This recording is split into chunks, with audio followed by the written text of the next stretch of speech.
Madam గారు మీ పేరు? ఏ ఊరండి మీది? రామన్నగూడ మేటూరు నాగారు. మీ సార్కి ఏంటి సమస్య? కిడ్నీ సమస్య. ఎంత పెరిగిందండి? 15.9. ఎక్కడ ట్రీట్మెంట్ ఏ ఊర్లో చేయించారు? హన్మకొండ విశ్వాస్. ఇప్పుడు ఈ సమస్యకి ఎన్నిసార్లు చేసేవాళ్ళు డయాలసిస్?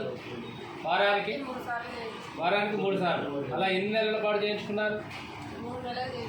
3 నెలల పాటు చేయించుకున్నారు. ఇప్పుడు చేయించుకుంటున్నారా డయాలసిస్? మరి ఇప్పుడు డయాలసిస్ అవసరం లేకుండా అయిపోయింది. మరి ఏం మందులు వాడారు మీరు? ఆయుర్వేద మందులు. ఎవరు చెప్పారు ఈ మందులు, ఆయుర్వేద మందులు వాడమని మీకు? ఎంత ఖర్చు వచ్చిందమ్మా మీకు నెలకు ఆయుర్వేద మందులు వాడడానికి? 4,000 వరకు వచ్చాయి. ఇప్పుడు ఎన్ని నెలలు వాడారు మొత్తం ఆ మందులు?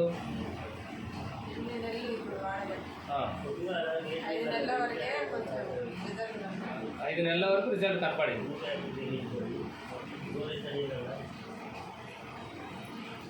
సార్కి డయాలసిస్ అవ్వడానికి ముందు బీపీ కానీ, షుగర్ కానీ, ఇంకా వేరే ఇతర ఆరోగ్య సమస్యలు ఏమైనా ఉండేనా?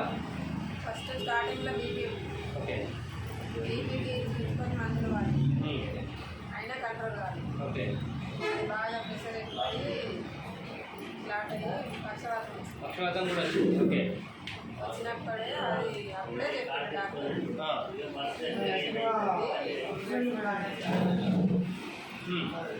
అప్పటి నుంచి వాడుతూనే ఉన్నాం. ఓకే. వాడుతూ ఉంటే మళ్ళీ సంవత్సరానికి షుగర్ వచ్చింది. షుగర్ మాకు తెలియకుండానే మీరు షుగర్ ఉంది అనుకోండి 600 పెరిగింది. 600. మళ్ళీ హన్మకొండ రఘుపతి డాక్టర్ వెళ్తే ఆయన ఇట్లా చెప్పినాం. చెప్తే ఆయనే మందులు ఇచ్చింది. అప్పుడు ఇక 2 నెలలు వాడంగానే షుగర్ కంట్రోల్ అయింది. ఈ కిడ్నీ ఇన్ఫెక్షన్ కూడా నార్మల్ స్టేజ్కి వచ్చింది. ఓకే. అదే అట్లనే కంటిన్యూ చేసి అయితే ఈ మధ్యలో కొంచెం టెస్ట్ కూడా పోలేదు. పోకుంటే అయ్యే కంటిన్యూగా వాడుకుంటే ఇది పెరిగింది. అర్థం కాలేదు. లాస్ట్కు సంక్రాంతి ఉందంటే జ్వరం వచ్చింది. జ్వరం వచ్చిందని మాట్లాడేది డాక్టర్ దగ్గర అయితే టెస్ట్ చేసి ఇలాంటి బాగా జరిగింది మంచిగా పోవాలని అలాగే 2 నెలల తెల్లారి డయాలసిస్ 3 రోజులు తీసుకొని వచ్చినాక మళ్ళీ 3 రోజులు మళ్ళీ వెళ్ళి వచ్చేటప్పుడు చేస్తే 5 పాయింట్స్ వచ్చింది. మళ్ళీ వెళ్ళేటప్పటికి 13 పాయింట్లు మళ్ళీ వారం రోజులు మళ్ళీ చేయించుకోవాలి.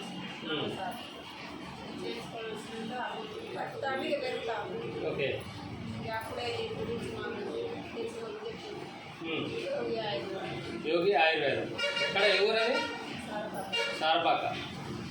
తీసుకొని వచ్చి వాడతాం. కంటిన్యూస్గా వాడుతున్నారా? దానికి ఏమైనా పథ్యం ఉంటుందమ్మా? పథ్యం ఇక నీసు కూడా తినకూడదు. ఎప్పుడు సంతోషంగా ఫీల్ అవుతున్నారా మరి సార్ మీరు? మరి ఎవరికైనా చెప్తారా ఈ విషయాన్ని, ఇంత మంచి విషయాన్ని? మరి ఎవరికైనా చెప్తున్నారా? వెరీ గుడ్, సంతోషం. సరే అమ్మా, ఓకే. మీరు ఒక ప్రయత్నం చేశారు, ఆ ప్రయత్నంలో విజయవంతంగా మీ సమస్య నుంచి బయటపడ్డారు. సో ఇదే ఆరోగ్యం రేపు భవిష్యత్తులో కూడా ఉండాలి. మీరు కూడా తెలిసిన వాళ్ళు ఎవరైనా ఇలా డయాలసిస్తో ఇబ్బంది పడ్డ వాళ్ళు ఎవరైనా ఉంటే, ఇంకా ఇతర సమస్యలు ఉన్నా కూడా చెప్పండి. ఇది మధ్యతరగతి వాళ్ళందరూ కూడా అందుబాటులో ఉండే ఖరీదులో ఉంది కాబట్టి చెప్పండి, అందరికీ చెప్పండి. ఓకే. చాలా మంది ఫోన్ చేసి అడుగుతా ఉన్నారు కానీ మరి వాళ్ళు నమ్మట్లేదు. ఓకే. మనం ఫోన్ పోవాలన్నా వాడాలంటే వాడమని చెప్తాను. ఓకే, మంచిదండి, సంతోషం.